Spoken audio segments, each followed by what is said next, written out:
What's going on, everybody? Eric Lindquist at Stochastic here on the Odd Shopper channel, coming to you with another edition of Lindy's Leans, Likes, and Locks. Hit that like button, subscribe button, notification bell. Goes a long way for me on this video, goes a long way for you. That way you become a prized member. Great content is going live here at our little neck of the YouTube woods. Getting a sore voice from yelling at the TV, maybe because the home runs just keep coming. Matt Wallner hit a bomb for my Minnesota Twins. So not only does it help out my fandom, but it also helps my bankroll. Fantastic stuff from Matt Wallner, cashing that ticket for everybody. A lot better than plus 300. Just about everywhere you look, plus 310, plus 320, plus 340 over at FanDuel. So great opportunity for the people. I'm just going to keep trying to do that. Washington's up by a lot. New York's up a lot. So that parlay looks pretty darn good. Some of the totals have been a little bit wonky today. I'm pretty sure that Toronto-Cincy one is toast. It's like top of the fifth. 6-2, under 8.5. Not looking so good. Glad that series done with. A couple series that I'm really glad to not see on the card anymore. And how are Tampa and Oakland still playing baseball against each other? But these are the things I wonder in my life. We've got 10 games on Thursday. I'm going to keep trying to keep the home runs hot. Got two that I'm kind of centered in on. One that's more of a total basis play based on where that opening number shows up at. We'll give you the ins and outs of that. We'll talk about 365 here as well as at the top. Bang! Mike Breen style, Pennsylvania launch, bet 5, get 150 in bonus bets and 50 spins on the old slot machine, the virtual slot machine that is over on Bet365. It's at the link below, only if you're 21 and over. If you have a gambling problem, please call 1-800-GAMBLER. Pennsylvania, though, really good stuff. 10 games. Those are what we're doing. That's the way units work. Let's talk about the units. I'm going to allocate them. If it's your first time watching, I know we have a lot of first-time watchers. Awesome to have you. Obviously, this is a good time to be invested in Eric Lindquist picks at the moment, or Lindy, however you want to call me. You can call me whatever you want as long as I'm winning like this. Lean like lock. Leans. Those are things I'm thinking about betting or that I'm projecting out pretty darn well. I try to give you the best information based on what I'm looking at from the previous 10 games. Usually I'll use... I'll adjust for ballpark and have an idea of where those lines are going to open. Those are half unit plays. Locks, those are full unit plays. No locks on the card here for today. I already have my eye on something for Friday, but anywho, we've talked enough here at the top. Producer Jacob, let's get to the pick. We begin our day with Gavin Williams versus Garrett Cole. Kind of an interesting one here. I'm not really positive how we're supposed to go about projecting Gavin Williams and Garrett Cole going forward because there's been some weird trends with both of them. Let me explain myself. Gavin Williams is giving up a ton of hard hit. That is, hit would just be weird. Most pitchers are going to have the ball get put in play unless you're just Chris Sale from time to time. Spencer Getty from time to time. Ironically, we're going to pick on him a little bit, but 4.48 expected ERA on the season for him. 5.02 actual ERA. Getting a little unlucky, but you go back to last year's numbers. Why is it worse this time around? The barrel percentage is up 1.5%. The ERA is up nearly 1.8 runs. But again, that's more of like the effect of what's going on. He's not even walking as many people. He's striking out more people, but it all comes down to what happens when the ball gets put in play. The hard contact, this is an issue. 5% difference from 2023 to 2024. 38.6%, pretty neutral for me. 43.8% is not where you want to be seeing this hard hit. And then you go through the individual pitches, the curveball, the slider. They're getting more whiffs, but I repeat, the 500 slugging against the slider is just a problem because that's something he's trying to utilize against some righties, and it's just not working again. As a right-handed pitcher, generally speaking, well, the platoon, whatever. Doesn't matter when you have Aaron Judge and Giancarlo Stanton on the other side, and then, we have this Juan Soto character going completely, absolutely ballistic. Sorry, somebody was speaking in my ear there. And Garrett Cole on the other side. I don't know how to project him going forward because it's been a downright difficult season for him. 26.8% K rate is great, but he's always had those. 9% barrel percentage, 320 xWOBA, inconsistency all over the place. So you know what I'm going to do? I'm just going to pick on one of them on my favorite prop, and I think Austin Wells, RBIs. Look at Soto, look at Judge, look at Stan, look what they're doing.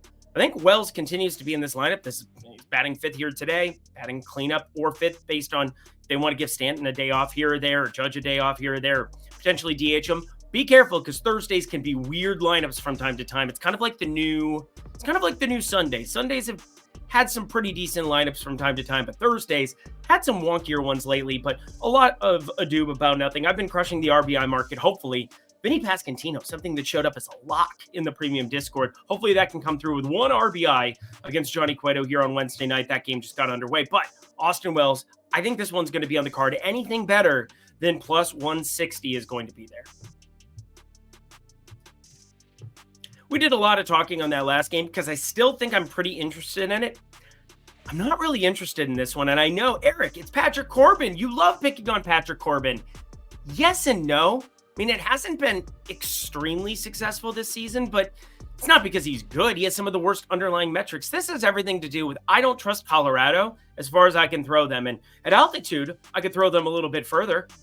We'll watch some golf. Castle Pines, that'll be fun. But Cal Quantrill, Patrick Corbin, these are two terrible pitchers. This line is pretty, in check. We have Joey Gallo back in our lives from the Washington side. We'll see if he shows up in that lineup. He should against Cal Quantrill, a righty. But I don't really know what to say other than pass. I should want to bet Colorado money line here. I want to bet Colorado money line here, but I don't trust Quantrill. This lineup, every day it rolls out, it looks uglier and uglier. I think it's going to look better against righties, but lots of lefty last 3 days. Colorado's had to face them. Hey, that's a lot of practice for you, but practice doesn't make perfect. It makes permanent.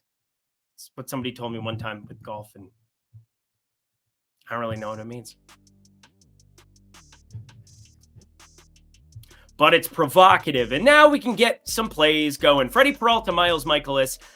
I don't understand this. I don't. And the first 5 market, once again, is inflated towards the better starting pitcher, but I'm okay going out on a limb and just saying minus 118 on the road team is just a little bit short for my liking. This would be a time that I would be calling this a lock at times, but really, we've just been staying the course, hitting plays, smashing the home run market, smashing the prop market in general. Gavin Lux RBIs, anyone? Yeah.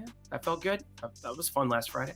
How about, Manuel Margot under 0.5 hits, fired that one up big time as a lock for everybody, and he didn't even get pitch hit for, but he didn't get a hit, so life continues on in a merrily way. But Milwaukee is just such at a pissing... am I going to do that again, Eric? Am I really going to do that today? Pitching mismatch. Why is it? I should never say that on live TV, but Freddie Peralta, he is way better than that of Miles Michaelis. We're talking 36.8% hard hit, better than the 41.2%, 28.2% K rate, better than 16.6% K rate. The walks are pretty much the only thing that he's got on him. I guess Freddie Peralta, a little bit higher barrel percentage. And hey, I do think Lars Nootbaar, Alec Burleson, Brendan Donovan, they've been hitting the ball hard, but this is yet another ballpark that just suppresses so much power. And even in an afternoon game here in St. Louis, it's not looking crazy hot for tomorrow. So I got to say, I just don't understand this number. This should be closer to the minus 130, minus 135 type numbers. And maybe it gets bet up there tomorrow, but give me Freddie Peralta. I know these are the times that, Eric, you've been terrible at assessing Milwaukee. I absolutely have, but it's breaking everything that I'm doing. And the reason I'm showing caution is I can't get Milwaukee right. They continue to pummel righties, but now I'm sure the bats will go cold now that I'm backing them. Whatever. We're doing well. Things are good in my life, in your life, everybody's life. Good. Hey, you guys want to hang out on my Discord? That'd be cool. 50% off of that first week or month in the Discord at the link below when you use promo code Lindy50. That is LINDY 50. Look at that. I can spell my own name and nickname and put 2 numbers together. But anyway, daily picks and premium Discord. What do you get there? Well, you get access to me, which is great. People DMing me every single day, asking me questions. Love giving you answers. The chat can ping me about different things. Hey, Eric, why do you like this play? I give you long explanations. Today, Vinny Pasquantino, whether or not it works out for us, I feel like it's a gigantically positive EV play, talking through all the ins and outs and the nuances of these type of things. And that is worth its weight in gold, I believe, because, in this case, it's worth $10 for your first week, $25 for your first month. The OS Marketplace is an amazing place you want to be checking out. So many great contributors, so many incredibly sharp bettors, whether that's Ben Raza, whether that's Osimo, Alex Baker himself in the WNBA streets. Love to be providing this for you guys here at OddsShopper, as well as my package. That is Lindy50. Check it out at the link below. Already out, back to the picks.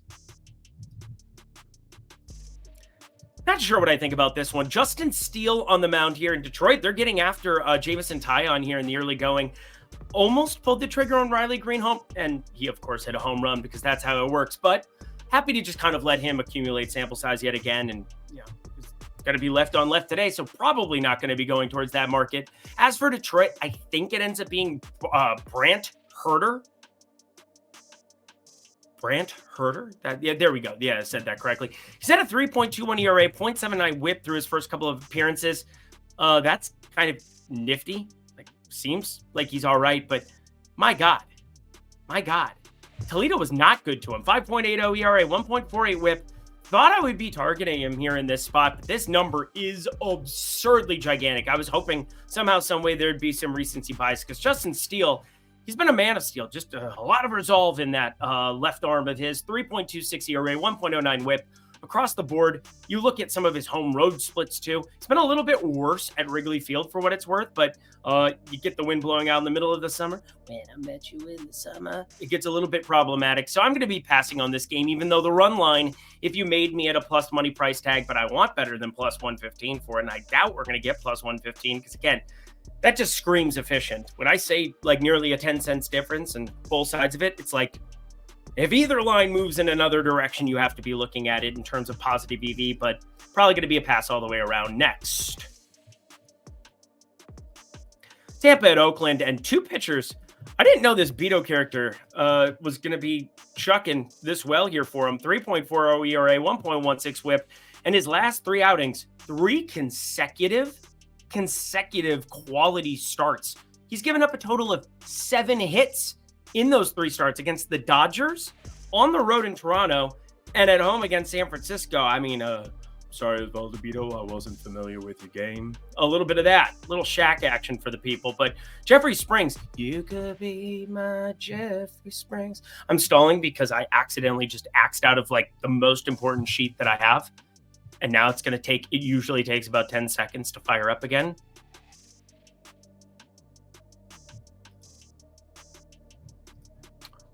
Or longer than 10 seconds. Anyway, Jeffrey Springs, let me just tell you, because I know off the top of my head, generally somebody that I like to back a lot in previous seasons, but we're just kind of getting familiar with his game yet again, and it's been a little bit of a downgrade, like ever so slightly. The strikeouts are great. I mean, those are just always going to be there, apparently. 8 and 7 his last 2 against Baltimore, Arizona, but all of 4 starts for me. I can't do a whole heck of a lot with this in terms of like backing one of these two guys, but we're talking about Osvaldo Bido, 3 quality starts in a row. Jeffrey Springs brings strikeouts to the table. Both these teams are going to strike out a bunch. Why is this total 8? That was the universal sign for under. Did we get that, producer Jake? Was that understandable?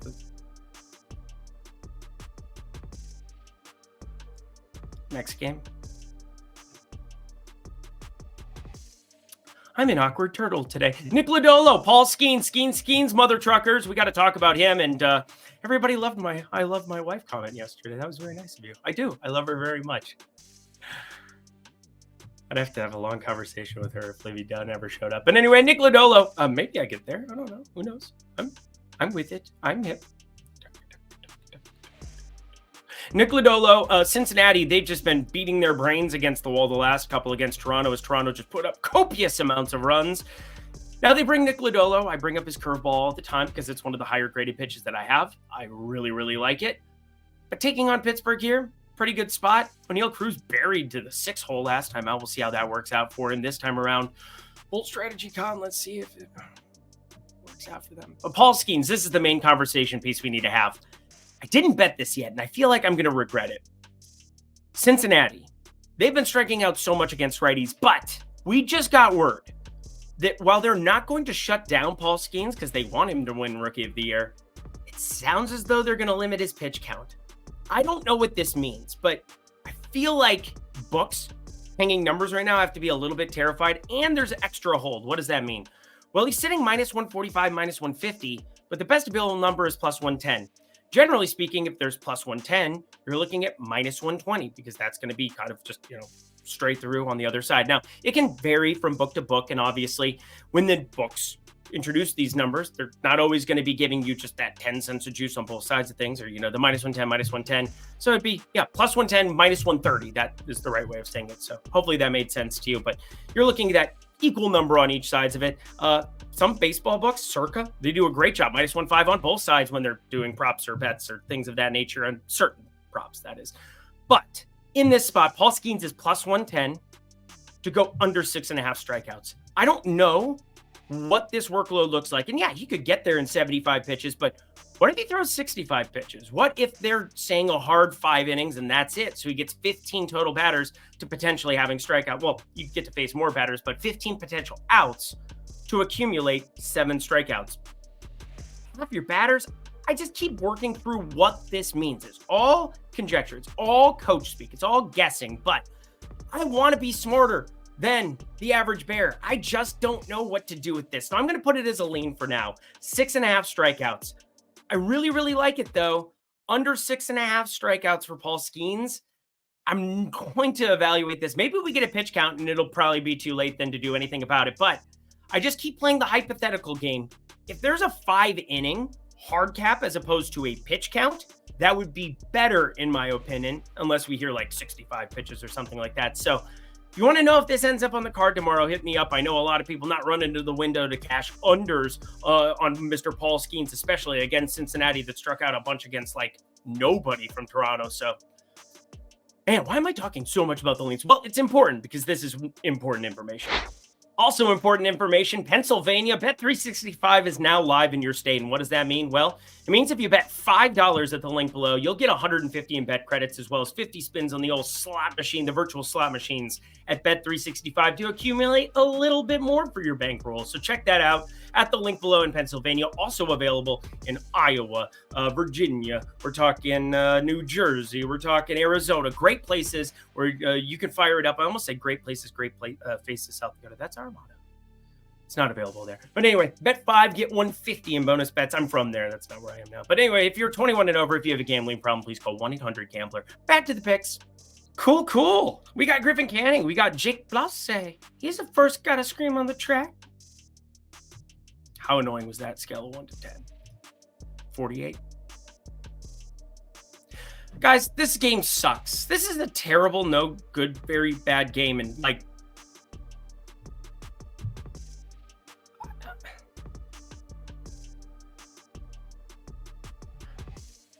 WTF. Next.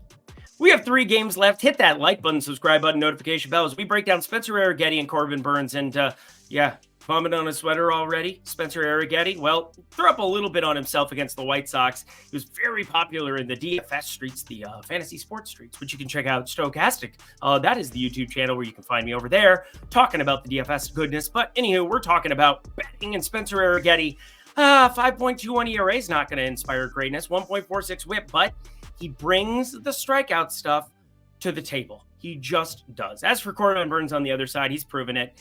If you were to give it to anybody who wasn't named Tariq Skubal right now, I think Corbin Burns in line for the Cy Young, but Skubal is just a massive favorite, even though they're going to start limiting his workload in Detroit. Corbin Burns. Yeah, we're not going to do anything with the Astros. Emphasis on the AS, and then, you can finish the rest. But Spencer Arrighetti, I want to pick on a little bit here. He walks a lot of dudes. He has a barrel percentage around 8.8%, but I think the main thing that I like to look at when I see a dude like Ryan O'Hearn who gets the platoon in a ballpark that plays up for lefty power, 502 expected slugging for him, 374 xWOBA, and primarily in there against righties, is that Spencer Arrighetti, while he strikes out a lot of dudes, it's tough to strike out Ryan O'Hearn. 12.3% K rate. That is outrageously good. And it's kind of jumping him to the top because this was on the cusp of like 1% EV. But when you run some of those numbers and you kind of just boost it a little bit here and a little bit there to account for how small that strikeout rate is, Spencer Arrighetti's probably going to have the ball put in play from Ryan O'Hearn. And I think at plus money, that makes him very, very interesting in Baltimore. Ryan O'Hearn, 2+ total bases. I'm going to attach the home run as kind of a long shot. I would want better than plus 525 against Arrighetti, but definitely want the bases here at any plus money value. Also like this, Philly at Atlanta, Christopher Sanchez, Spencer Schwellenbach. Pretty interesting one between these two teams. We got an absolute pitcher's duel, 2-0 there in the 6th, covering that one here. Oh my God, Cincinnati just came back and took the lead on Toronto. 7-6. What is going on in that ball game? Whatever, Washington, New York, as long as you get that money line parlay across, I won't be mad about anything. That under is so cooked. But anyway, Christopher Sanchez, this is a dude that I do think we want to back in some capacity. I Just want to be back in Schwellenbach too, because he's been one of the better starters in baseball. Yes, I just said one of the better starters in baseball, which is a pretty wild thing to say about an unknown dude for a lot of people. But 281 xWOBA, 27.5% K rate, sub 5% walk rate, sub 5% barrel percentage. And Sanchez gets that ground ball going. 59.1% ground ball percentage, taking on righties where Whit Merrifield's now in the 2-hole. We saw that today. I really like this under of 8.5. I understand that, it's just basically running back what I'm witnessing through the first, 3-4 innings. I was watching that simultaneously with the Twins game. Twins just murdering. It was beautiful. But under 8.5, I like it. Last game of the night. Let's roll tape. I will admit this is a little bit thin, but it's my favorite home run play that I have on the board as of right now, based on what I believe the odds will be when we wake up in Petco tomorrow.